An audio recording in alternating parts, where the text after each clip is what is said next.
VRS মানে সবাই আমরা জানি ভলেন্টারি রিটায়ারমেন্ট স্কিম। একটা নতুন ধরনের ভিআরএস সেটা হচ্ছে আইভিআরএস, ইনভলেন্টারি রিটায়ারমেন্ট স্কিম। যারা রিটায়ার, তাহলে চিন্তা করুন, 4টি প্রশ্ন আপনাদের সামনে রাখলাম যে গোপাল কৃষ্ণ গান্ধী বলছেন সিবিআই যেটা নাকি অটোনমাস বডি, সেটি আজকে ডার্টি ট্রিক্স ডিপার্টমেন্ট ডিডিটি কথাটা ব্যবহার করেছে। এটি একটি সংগঠন যেটা সরকার ব্যবহার করে কুঠার হাতে নিয়ে, যেন সিবিআই একটি কুঠার, যার দিকে দেখবেন তার পেছনে সেই কুঠার নিয়ে দাঁড়াবে। তৃতীয় লিক হচ্ছে, সত্যি লজ্জার বিষয় যে যখন একটা ইনভেস্টিগেশন চলছে লিক করে দেওয়া হচ্ছে, সেটাকে তিনি বলেছেন ডিসপেকেবল, ঘৃণিত বলা যায়, ঘৃণা করেন। এবং সেই সিবিআই এর সিনিয়র অফিসার নিজেই বলছেন যে আমরা তো তোতা পাখি, আমাদের একটি খাঁচার মধ্যে ভরে রাখা হয়েছে। এই পরিপ্রেক্ষিতে আমি এনফোর্সমেন্ট ডিরেক্টরেটকে আনতে চাই। এনফোর্সমেন্ট ডিরেক্টর কিন্তু অটোনমাস নয় বলে কখনো বলেনি, সিবিআই নিজেকে অটোনমাস বলে, কিন্তু এনফোর্সমেন্ট ডিরেক্টরেট হচ্ছে অর্থ মন্ত্রণালয়ের ভেতরের একটি সংগঠন। তার মানে অর্থমন্ত্রী, কেন্দ্রের অর্থমন্ত্রীর একেবারে নিজের অফিসের মধ্যেই এনফোর্সমেন্ট ডিরেক্টরেট। যে এই ইলেকশনের 2 দিন আগে কোথায় ছিলেন এনফোর্সমেন্ট ডিরেক্টরেট? 2 বছর আগে, 3 বছর আগে, যখন এই সরকার অ্যারেস্ট করেছিল সুদীপ্ত সেনকে সুদূর কাশ্মীর থেকে, কোথায় ছিলেন ডিরেক্টরেট? এসে গেলেন ইলেকশনের ঠিক 2 দিন আগে। রাজনৈতিক প্রণোদিত টাইমিংটার কথা চিন্তা করুন। কার হাতের কাঠি কে নাড়ান? আমি আমার কথায় বলবো না, গোপাল গান্ধী যদি সিবিআই সম্বন্ধে এই কথা বলে থাকেন, তাহলে এনফোর্সমেন্ট ডিরেক্টরেট সম্বন্ধে আপনাদের আমায় বলতে হবে না, আপনারা বোঝেন। ইলেকশনের ঠিক 2 দিন আগে এনফোর্সমেন্ট ডিরেক্টর ঝাঁপিয়ে পড়ল।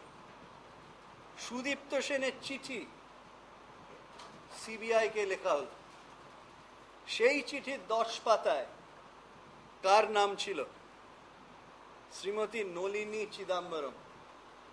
আপনারা জানেন, পেজ নাম্বার 10। কে তিনি? অর্থমন্ত্রীর স্ত্রী, যিনি নিজে উকিল।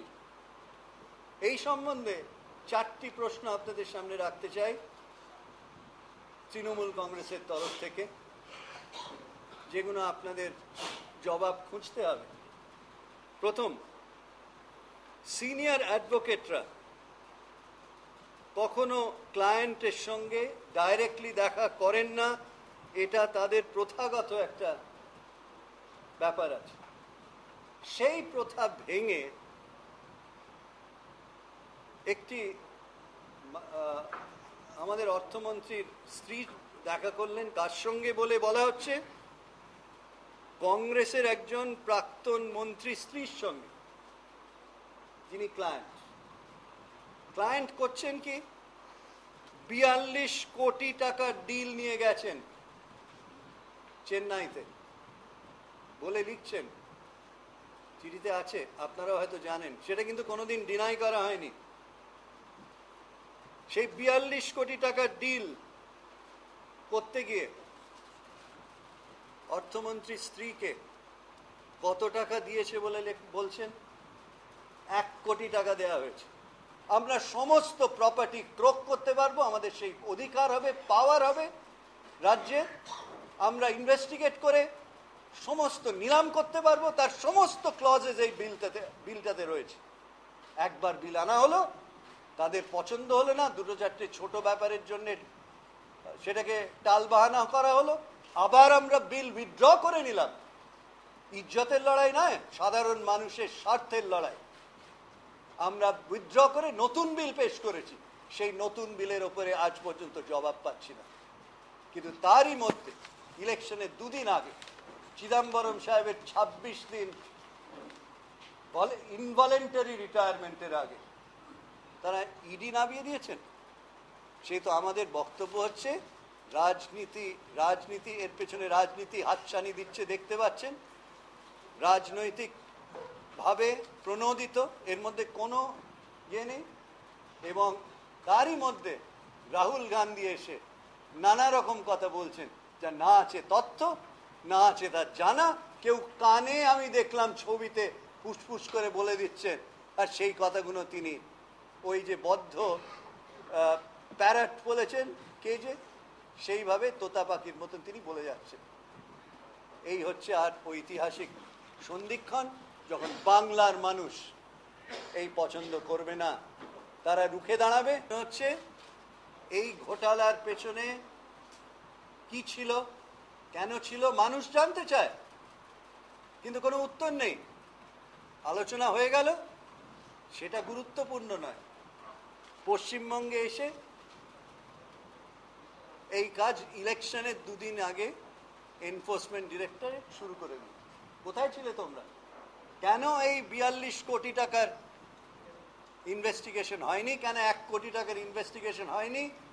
কেন এই কোম্পানিগুলো, যার সম্বন্ধে পার্লামেন্টে আলোচনা হয়েছে, কত টাকার লেনদেন হয়েছে এয়ারসেল ম্যাক্সিস ডিলে, কেন এয়ারসেল ম্যাক্সিস ডিলকে আটকে রাখা হয়েছিল?